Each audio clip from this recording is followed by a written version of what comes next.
The series has no stars, writers far up their own arse, high on smelling their own farts. It's Ahsoka.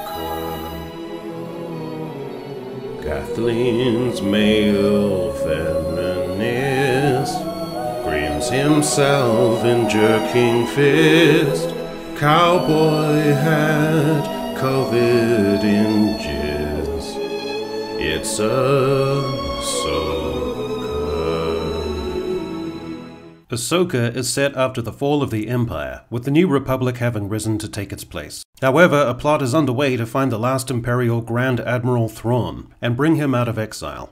Our story begins with a New Republic ship helmed by a wily, curmudgeonly over 50 white man with a beard, who, according to the socio-cultural dogma of Disney Star Wars, is mandated to be gruff and impetuous, and succumb to the pitfalls of too much masculine swagger, which he does when, with the approach of a dubious ship whose pilots claim to have an old Jedi ID code, he consents to have them board, and then struts down with generic old white man conceitedness to see the shady arrivals for himself. Interestingly, the bridge crew seems to also include a long-haired plump dwarf, who, likely having auditioned for Snow White, only to have discovered that the film was no longer casting little people and was instead hiring regular-sized actors as magical people, managed to secure a last-minute gig in this opening scene. Now, to most people, two arrivals such as this, descending down a ramp with steam exhaust billowing, faces hooded, and with no particular reason to be in this remote sector, and with a ship bearing a high-profile prisoner, it would be logical to arrive at the notion that there would be no conceivable context in which anything positive could happen. Duly, the wonderful late Ray Stevenson as Balin Skull, our second wry, curmudgeonly, over 50 man with a white beard, delivers a menacing line or two, and then he and an unblinking apprentice lady start wreaking havoc. The Lady Jedi thing ignites her lightsaber, pauses in order to look impressive, and then starts slicing and dicing an ethnically diverse security detail. And then Ray Stevenson, as broad-shouldered as Obelix, releases a strong female character named Lady Elspeth Morgan, a former Night Sister, dressed like a semi-retired Kill Bill. We then cut to Ahsoka visiting the ruins of a temple we don't know the provenance of, on a planet we don't know. And the writers cunningly opt not to depict Ahsoka showcasing her skills by intuiting and avoiding traps, and the director assiduously avoids using fluid camera work that adds tension, or lighting that lends the scene mystery or portent. If we had already been through cinematic adventures with this character, seen her progress, endure and sacrifice and grow, then we might quite like her subdued, ironical manner. But being introduced to her as a main character like this, for most viewers at least, she is a flat and unengaging protagonist who seems unfazed, undeterred, and acts within a very narrow demonstrative range. She descends into an inner sanctum and twists around some large extinguished cigarette sculptures and discovers a golden snitch from Harry Potter. Bizarrely, in being a strong female character who persists in remaining wary of and on the trail of a long-vanished evil force long thought vanquished, the show has more or less wholesale ripped the opening setup of Galadriel and the Rings of Power, one of the most underwhelming, unwatched, and divisive shows in the modern age.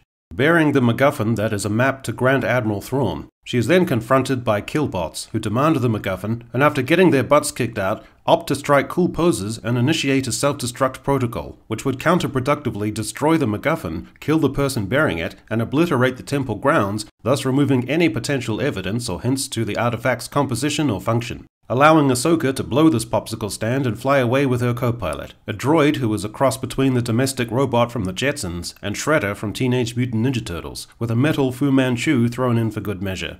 We then get the first exposition dump from the narrative-impacted colon of the show. Then we are introduced to General Syndulla, who is perpetually wearing a leather cap with industrial dark glasses, as if she has just come from driving a 1920s roadster or witnessing the trial detonation of the Manhattan Project. They speculate in another exposition dump, causing a backflow in the narrative bowl, about the connection to Morgan Elspeth, and raise the possibility that if Thrawn has survived, then another character, a good guy martyr named Ezra, may have survived as well. And since this is Star Wars, and no one is truly dead, well, then anything is possible.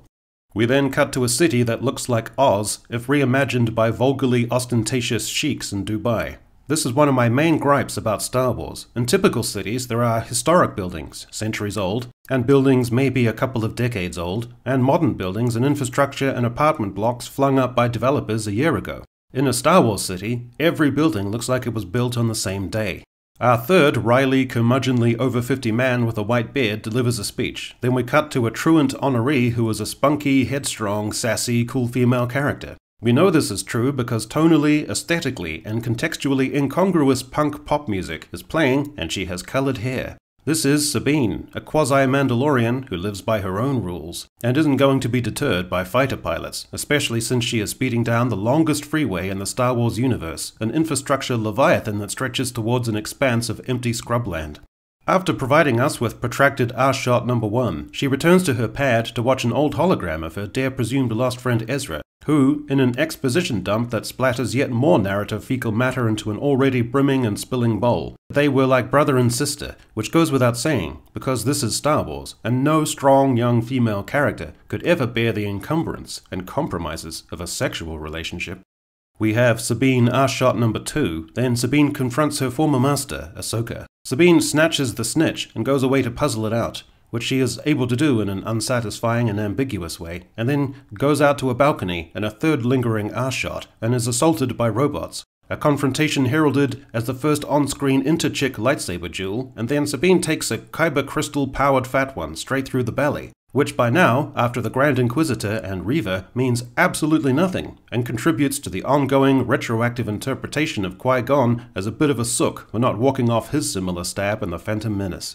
The first episode, besides failing to surmount the old Rise of Skywalker writing issues of a bullshit MacGuffin device, video game-style episodic fetch quests, a whole vine worth of member berries, is perhaps most defined by having a lot of arse. Though I didn't appreciate or particularly care for the contouring of the arse. There was too much padding of the arse. There wasn't enough camera dynamism or movement in framing the arse. So in terms of arse, there was a lot of representation, but not enough in terms of cinematography or delivery on the arse.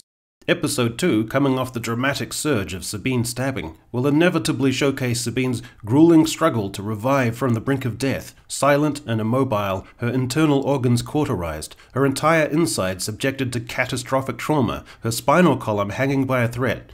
Oh no, she's basically fine. 3 powerful female characters undergo an exposition dump that douches out an entire colon's worth of info for the viewer, and they sort of figure out where to go. The Witch Lady and the 2 Dark Jedi are given a cool 3-dimensional PowerPoint about the location of Thrawn, with the Witch Lady doing her best impression of David from Prometheus. Then Ahsoka and Syndulla confront Min Weaver, who manages a former Imperial shipyard that the New Republic is now using for parts. However, things take a turn for the worst as it turns out Weaver and his crew have not fully defected from their days in the Empire and are providing Baylan Skoll with tech to use on their quest to find Grand Admiral Thrawn. Weaver, portrayed by a Jewish actor, comes across as an obsequious, money-driven, weak, untrustworthy, shady, and double-dealing merchant figure. Great job, Disney. It's so on the nose you might as well have had him rubbing his hands together.